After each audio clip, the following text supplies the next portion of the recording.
Kawayan Eco Park. Ano, tara?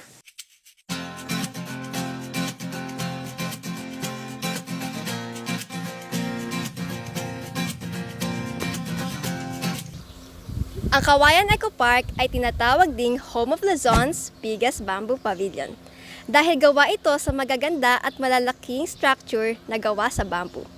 Isa rin ay ang enchanting bridge na makikita natin mamaya. Bukod dito, marami ng activities ang pwede natin gawin dito. Kaya halina't sabayin natin tuklasan ang kagandahan ng Kawayan Eco Park.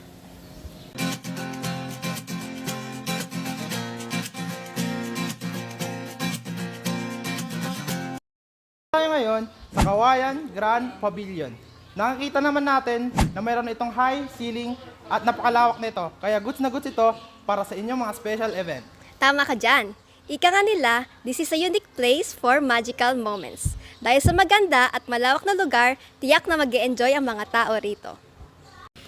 Dito sa Grand Pavilion, ang guest max capacity ay hanggang 300. Ito ay mayroong 420 square meter at 5.2 to 6.7 meter ang taas.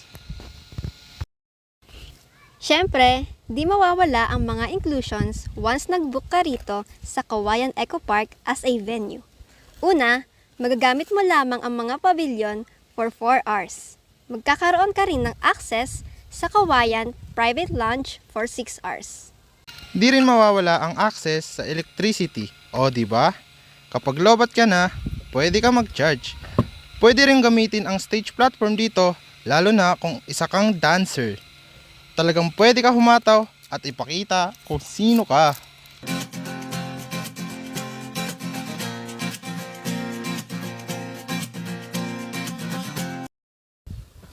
Ngayon ay tatawid tayo dito sa Enchanted Bridge or Marahuyo Bridge. Ito ay isa rin sa mga bamboo structure na ginawa rito. Mayroon itong 24 meters na haba, 10 meters na lapad at 6.5 meters na taas. Gawa ito ng mahuhusay na artisan ng Indonesia gamit ang mga sustainable bamboos.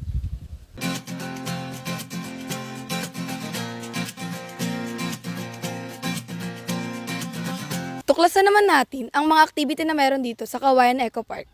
Tumako naman tayo sa next boat activity. Pwede ka mag-boat activity sa man-made lagoon na ito. Ang kinagandahan na ito, naiiwasan nito ang baha at na-sustainable ang kalikasan dito. Ang rate naman ng boating dito ay 150 pesos. Isa o dalawa katao na ang pwedeng for 30 minutes.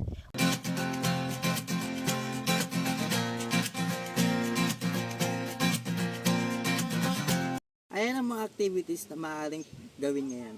Meron din silang ilalabas na activities soon. Kaya ano pang inaantay mo? Tara na, dito na sa Kawayan Eco Park. Tangkilikin ang mga tanawin habang pinapanatili ang Linisang kapaligiran.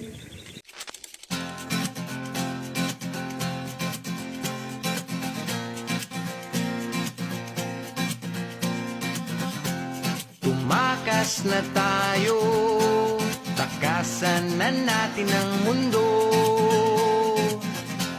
Magtago papalayo sa mas tahimik at payapang mundo.